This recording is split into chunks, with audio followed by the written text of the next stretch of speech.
Welcome back to the Nikki Clarke Radio Show on wearehotline.net. And joining us now is a real estate agent. Please welcome to the show Leonard Selvaratnam. How are you doing, Leonard? Excellent. Excellent. Thank you so much. Thank you so much for joining us today. I know you have a wealth of knowledge where real estate is concerned. So let's get to it and talk a little bit about how you got involved in the real estate game.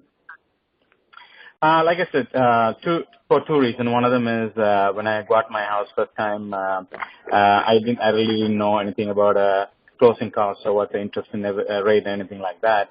And I still remember with my dad, and we sitting in a lawyer's office, and the lawyer coming asking me, "Did you bought the closing costs?" I was like, "What closing costs? What are you talking about?" And I said, "We gave all the money for a down payment." So we had to scramble and come with the money for the closing costs, and we had to end up in closing the house.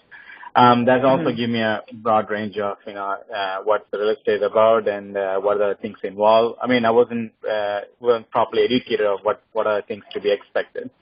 And plus, one of my good friends is in real estate, and he was asking me to come and join. So that's kind of put it together, and also wanted to make sure when I was doing it, I want to make sure that all the people that are buying the real estate do properly know what's going on and what's happening to them. So. Right. So, yeah, people don't know about all the things that are involved in real estate if you're not properly educated. So when you went in, you bought your house, and then all of a sudden all these little, charges were coming left, right, and center. It was a little bit daunting for you. But that's why you're in the real estate now, and you're about educating your clients. Yes. All my clients that before they purchase or they buy, and we sit down and go through with them every single detail from A to Z, making sure they know everything, what's going on, and what is the budget going to be involved. Because a lot of time people think that, for example, they have 50,000, they come and say, "Listen, I have 50,000, I want to buy a house," but they don't realize that other costs involved. For example, when they're buying it, they have to do inspection, sometimes appraisal costs involved, and also closing costs involved. And sometimes that's the only money they have. They don't have any other money. So then we have to educate them with the money they have, and how can you budget it out to buy the property they want, and how can we achieve the goal that they want to achieve. So we educate them properly to give them good sense of knowledge, and also the budgeting, so that way they know exactly when they get the key in their hand, everything goes smoothly for them. So. Okay, fantastic. What are some of the things that people are confused about when it comes to real estate? Let's talk about one thing that maybe is a myth or what people misunderstand about real estate. A lot of time I get questions about, is the market going to crash? Is market, is there going to be corrections going to be coming in? Stuff like that. See, if you really look at it in GTA, I'm just talking about the GTA aspect of it. In the GTA that you're looking at, about close to 100,000 people coming in as immigrations and also other form of coming to Canada.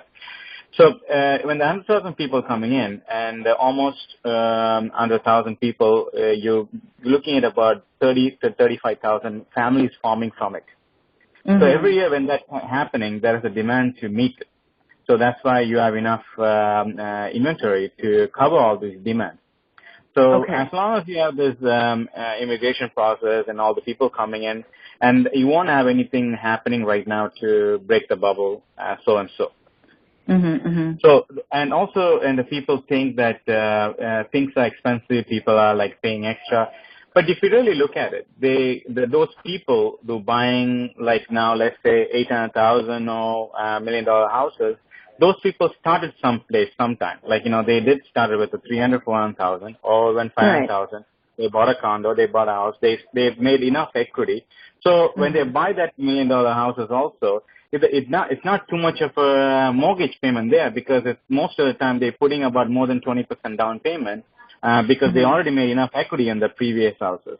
So it's not that too much of it. Because last year, only 5 to 10% of the people who actually bought the house with less than 10% down, And most of the higher percentage people who bought the houses are more than 20% down.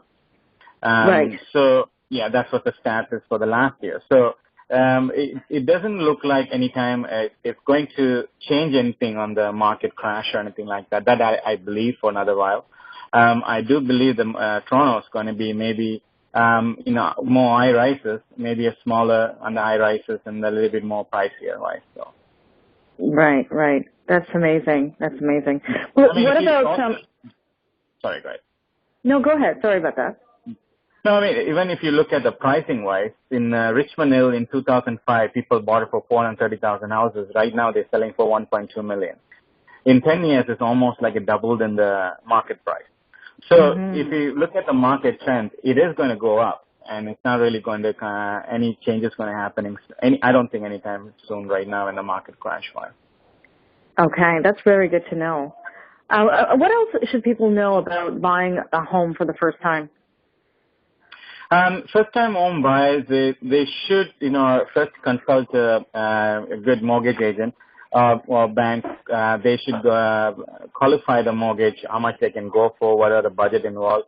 And also they should, when they considering budget, include all of them. Like when I mean all of them means when we sit with the new home buyers, we not only go through the mortgage payment, there is a property tax payment involved, and also when you buy a house, we have insurance involved, and also there are the utilities payments involved.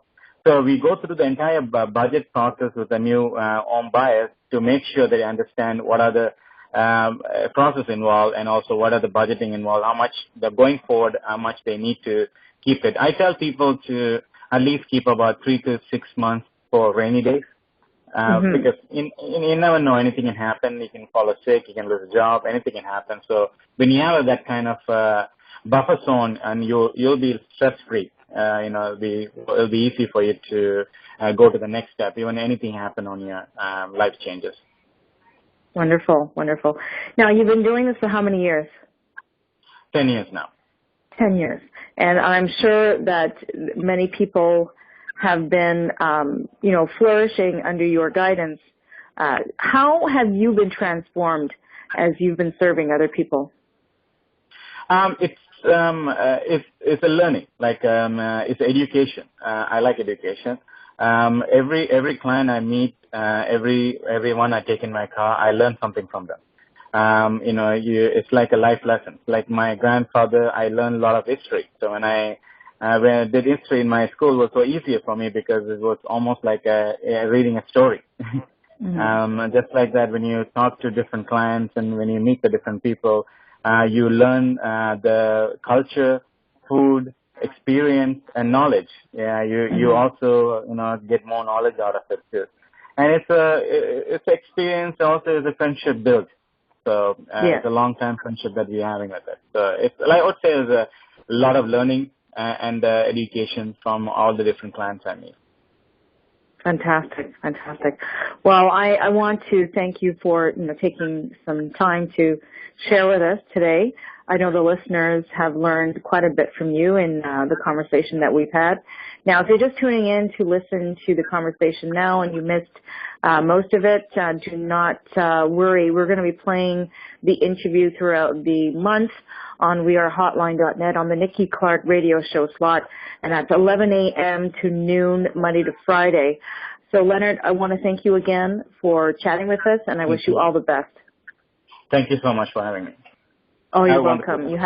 Thank you. You as well. Bye-bye now. Thank you.